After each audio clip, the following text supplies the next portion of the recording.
Mike, it's good to see you, man. Good to be here, man. Yeah, thanks for doing this today. Absolutely.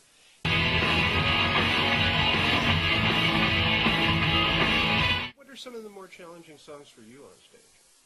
Some of the more challenging stuff is a lot of the stuff that has some of the syncopated tom parts along with the kick drums that are going on. Indestructible's a good one. Let me see what else. Enough. 10,000 Fists. But those are also, for me, those are some of the most fun songs to play. I love the challenging ones. I love to get in there and just, nail them. Are you playing to a click on stage? I am. Have you guys always done that? Yes, we have. Yeah, we have some loops and samples and a little effects, sort of as ear candy in the background. And it's just all the way we've always done it. We just kind of stuck to the click, and that way, we don't go off of the samples or anything like that. Have you ever had problems with that, like with something going haywire on stage with the loops or whatever? Give me some wood to knock on. Sorry I brought it up. For the most part, we have some redundant systems, and it's usually pretty fail-safe. My tech's really on top of taking care of everything. But yeah, every once in a while you'll have a machine that makes some, screws up, locks up on you, or whatever. And I mean, yeah, it's happened a small handful of times, and all we basically do is just kill the machine and just finish the song without the electronics.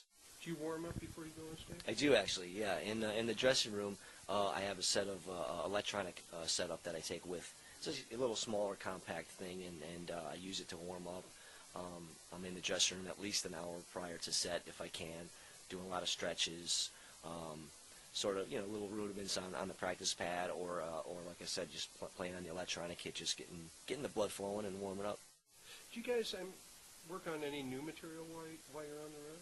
We do, actually. That's actually the dual purpose for the electronic kit. We also have a mobile Pro Tools rig that we'll bring out, and that usually sits in the dressing room as well. And a lot of times my guitar player, Danny, he's just one of those guys that loves to play the guitar. He's just always in the dressing room. He's very dedicated and very focused, and he's always coming up with new riffs. So it's a really good system for us when we're out here, and we do have any time during the day. He'll be throwing ideas down. Just, we don't usually complete full songs when we're out on the road, but we do come up with ideas. I'll come up with drum parts, I'll come up with guitar riffs, and we'll just store them in the Pro Tools. And it's just good for us, just to get a little bit of momentum going. And then when we're off the road and we come home, and then we have like all these ideas to start from. We're not just starting from scratch. Gotcha. In the songwriting process, do any Disturbed songs ever originate from drum parts? Most of the time, I would say, 90, even 95% of the time, a song usually starts with the riff. But there's been a rare occasion where I'll just be, for example, sitting in the dressing room just playing something, just sort of ad-libbing, and Danny will catch it and says, "Wow, what are you doing?" And most of the time, I don't remember what I was doing, but I'll go back and I'll play it, and it'll inspire a riff with him. Down with the Sickness, one of our most signature songs, is actually one of those examples.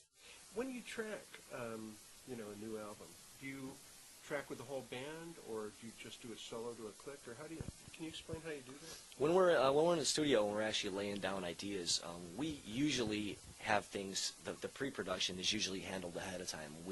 Danny and I will sit there for hours and hours and hours until that song, every single part of that song makes the hair on the back of your neck stand up. And so then when we're ready to record, then we just pretty much go in the studio and we just start laying tracks down. So when it comes time to tracking for me, I'm usually pretty familiar with the song as it is. But sometimes, I could track it by myself with just the drums. But it's a little more sterile to me. I like the vibe. I like to play off the guitar and the bass. I like to lock in with them. So those guys, they'll usually play with me, and we'll lay down scratch tracks for them. And if for some reason we got to go back and do multiple takes, then I'll just use their scratch track and just keep, doing whatever how many takes we need, and we'll just go back and do it that. And then those guys, once my tracks are completely done, then they'll go back individually and track, bass will go in and track to the drums with the guitar scratch track, and then guitar will come in and track to the real drum and bass, and so on and so on.